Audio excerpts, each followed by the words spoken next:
Hello everyone, this is iCoach and I welcome you all to another exciting episode. Just as I promised, this episode we're going to be bringing you international students from different countries who will be here to share their experiences with you. And today I have Dami from Nigeria who will be joining me very soon to share her experience living in Australia as an international student. All you need to know to prepare before you start this journey. Hi Dami, thank you so much for joining us today. Thanks for having me. My name is Dami. I'm from Nigeria. I moved into Melbourne in 2015, so it's 5 years already now. I'm currently doing my PhD in communications and media studies, specifically social media platforms. I'm in my second year. It's exciting. But yeah, that's basically a summary about myself. Great, that's so amazing. Thank you so much. Yeah. Dami, tell us, how did this all start? Why did you decide to come to Australia for your studies? Why didn't you do it back home? Why did you choose Australia? Why did you choose your course? Let us know everything that we need to know. Okay, well, for Australia in particular, I think it was more of like me wanting to improve myself. I finished my bachelor's degree in 2011. And I was working at the time. I decided to make that move into wanting to do my master's. And coming from Nigeria, there's a lot of expectations when you finish your master's degree and you're working. So when you finish your bachelor's rather, and you're working, people kind of expect that you go further with your education. So it was not foreign to me in terms of doing a master's degree. But in terms of picking Australia, I approached an educational agent then, who recommended Canada, and I tried a university in Canada, but I did not get the course I wanted to go for. And so he was like, oh, why don't you try Australia? And then I just tried Australia. So it was never on my mind. I just tried it because I didn't get what I wanted from Canada. That's it. Great. Now, many international students are a little bit anxious because they know that settling on a country where they know no one will be kind of very challenging, and getting used to the system will be very difficult. You came here knowing no one. Tell us, how did you get used to the system? What did you do? What magic did you perform? Magic. Well, it's been a long time, but I'll just try to make it really quick. So when I came here, I obviously didn't know anyone here, but the agent that I knew from Nigeria had a contact who was already in Australia, and it was in Melbourne as well. So it made it easier for me to it made me at ease knowing that I was coming to a country and I at least know one human being. And then as an international student, I made sure when I arrived, I made sure I went to my uni. I kind of got accustomed to what I needed to do for that semester. It was a struggle because it was winter and I've never traveled in a very cold situation. And I arrived to Melbourne with just a jeans jacket. And I was freezing, so I had to look for a place to buy a jacket that was warm. And with the help of the person I actually met in Melbourne through my agent, I was able to get a very expensive jacket because I really needed it quickly. And then I went to uni, did my registration. I made sure I attended all the orientations that the university provided. I went for the welcome dinner for all the master's students, and I met my friend who has been my friend for 5 years now at that dinner. So it was a very interesting meetup at that point. But I think for me, it was a turning point because that was where I met my classmates. And that was where I actually got much more, when you start meeting people as an international student, it puts you at ease to the new environment that you are about to begin your life with. But that's just the first part. Obviously I have so many experiences along the way, but in terms of settling down and getting accustomed to the culture, that's basically it. Great. That's so good to know. So if you're an international student and you're thinking of, oh, it's going to be very challenging. What am I going to do when I get into a new country? Don't worry. Dami has given you all the tips. Make sure you attend orientation, very important, and make sure you network with other people and then familiarize yourself with the environment. Know people who are also in your similar situation and then be friends with them. And you would never know. It can be a lifetime friendship. You would never know. So yeah, thank you so much for sharing that. Now, in your view, you have had this experience for quite a number of years now. So I know that you are a pro when it comes to giving people the tips.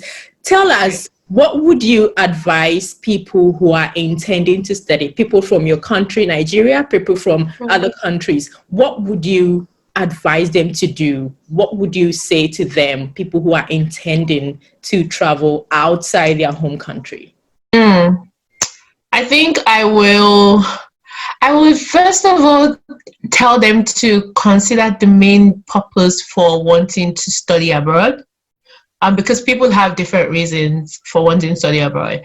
If they want to study abroad because they just want that degree and then they go back to their home country, that's one. And then if they want to study abroad because they intend to live abroad, that's another thing. And I feel like those two narratives kind of would shape how you consider what course you want to do, and also what university you want to go to, and also what country you want to go to. Because then it would help you in researching. Okay, so if you wanna just study abroad and go back to your home country, then I would say, okay, just pick a course of interest, and then if you have your money, try to apply and then get the university you want to do, and then just go, and then afterwards that's fine.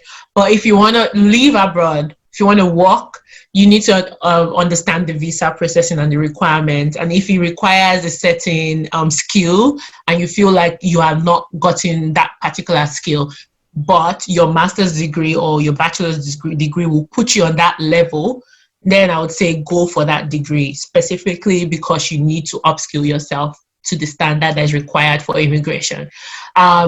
But then if that's for you, then I would say you should be much more critical as to what course you're picking, what university you're going to, what country you're choosing. But for Australia, you need to look at the Australia immigration requirements for yourself, because you want to stay and work afterwards. So I guess that's it needs a bit of research, and also needs a bit of understanding as to what you want for yourself. That's really a good tip. So if you're intending to travel to a different country just for the degree and then go back home to continue working, then this is a great tip for you. Just go with your interest, go with your passion. But if you're intending to stay in a country where you want to finish your degree outside your home country, remember to check the website and look out for the skills that they really require and what really enable you to stay in that country after your degree, because there are ways that you can do it. And that is the reason iCoach is here. Basically, we are here to empower you, we are here to guide you, we are here to coach you to make the right decision based on what you want. So Dami, tell us, you have watched iCoach before. What would you recommend people really do in terms of in terms of guidance, without going through a middleman, because not everyone can afford an agent? Speak to iCoach, they would help you out. I mean, I feel like you guys actually do a lot in terms of like structuring, not just into like picking your courses, also helping you to like with your jobs, finding jobs, and helping you with your resume and all that. But I feel like if I was supposed to tell them what to do without going through an agent, speak to iCoach. I would also say that when people share personal experiences, it also helps you and shapes you and makes you understand things from an individual's perspective. An agent is just working because you've paid them, which I wouldn't completely rule out, but I'll just say if you don't want to pay, it's best to speak to people who on the personal level can guide you through the process. Doing your research as to who will be in the right place to actually advise you. Speak to people who are coaches like yourself, that can actually guide you through that process. And I really, really appreciate what you guys are doing, especially bringing me up here. It's like giving that opportunity for me to share my experience as an international student. It's not rocket science. You can apply for your student visa or apply to study abroad from your home country, but so long as you get the right guidance with the process. Yeah. Great. So yeah, look at me.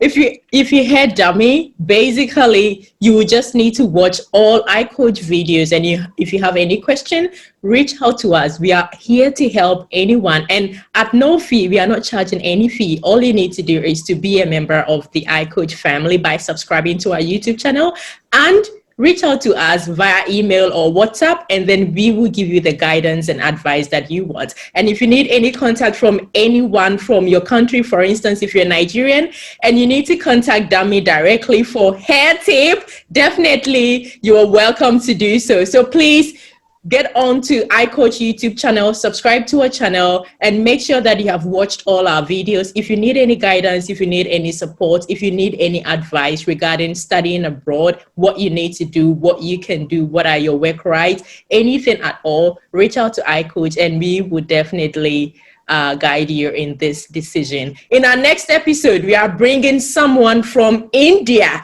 So people from India, watch out. We are bringing someone from India to share his experience living outside his country and sharing his international study abroad experiences, sharing how he got used to the system, sharing how he's still going ahead with this journey. So remember to subscribe to our channel so you can have our video. You get a notification whenever we upload any video. Thank you so much for joining us today, Dami. But remember, we will definitely come back to you again. We are not finished with you yet, honestly. There is rich information and advice that you can also contribute, and we know that we will definitely come back to you in our future episodes to share your life in Australia as an international student. I know that you're working and studying at the same time, so you tell us a bit more about your work life and then how you're combining the two and how you even got your job, the resume tactics, the interview tactics. We will definitely come back to you, so just be around the corner. Don't go away. Don't go far from iCoach, okay? All right. Thank you so much for joining us today, Dami. Thank you for having me, iCoach. I'm really honored, and I'm definitely going to come back. Sure. Thank you. Thank you. See you again.